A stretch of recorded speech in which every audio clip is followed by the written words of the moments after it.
Yan, isang mapagpalang araw. So ito po lahat ng ating mga nakuha sa araw na ito, no? Kasi panahon naman po na pangalap, parating na din po yung Holy Week, kaya kailangan na natin maglikom, no? So ito po ay pugad ng malinsasayaw, no? Ito po ay sa mga nakakaalam, ito po ay ginagamit po pang palina, pantaboy ng masamang espiritu, negatibong enerhiya, at pantaboy din po, tinatawag na pantanggal po ng mga usog-usog, no? Buyag-buyag sa Bisaya. And ito din po yung ating tinatawag na galing po sa tagusang baging, no? Nasa malaking kahoy at malaki din yung baging. At pagkatapos, ito naman po yung ating tinatawag naman na isang uri ng ayahuasca, no? So yan, malabulaklak ang petals, parang may petals na katawan mismo ng baging, no?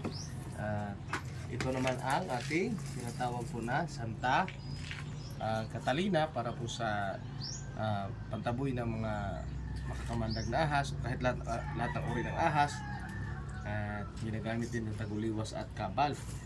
Pagkatapos, meron din po tayo na tinatawag po na sumbalik. Yan.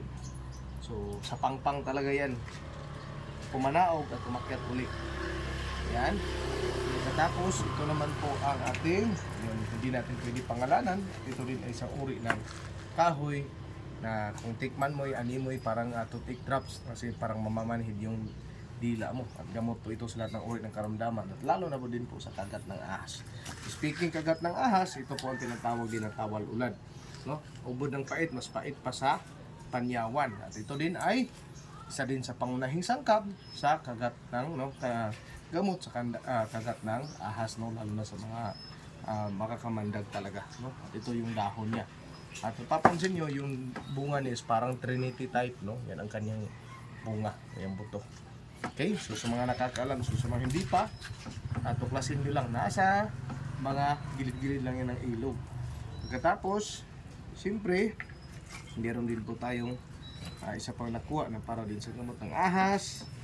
At ito, yung nabuhay sa ibabaw ng bato, napapansin nyo sa vlog natin, makikita nyo, sinisiba ito ng tinatawag na yung lahat ng hayop. Pero ito po yung nabuhay sa ibabaw ng bato. Bilang ito dito. Tapos ito naman po ang tinatawag natin na kung may gumamilasilis na kahoy, meron din pong gumamilasilis na baging. Ito po ang meron din siyang petals. At pagkatapos kabilang din po ito, tulad nito, ayahuasca plant. So ayahuasca, ito po ay tutulong sa atin pag nilaga mo, iniinom mo. Kailangan lang pag maglaga nito ay meron ka talagang gabay, merong taong nakakabantay sa iyo, kasi matutuklasan mo ang lihim na sekreto ng kalikasan kung gagamit ka nito. So isang mapagpalang panahon, ito naman ay kilala din po sa tinatawag ng mga tribong Blaan. Kilala din po ito sa katawagan na lunas baging. So ito ang lunas sa kanila, no?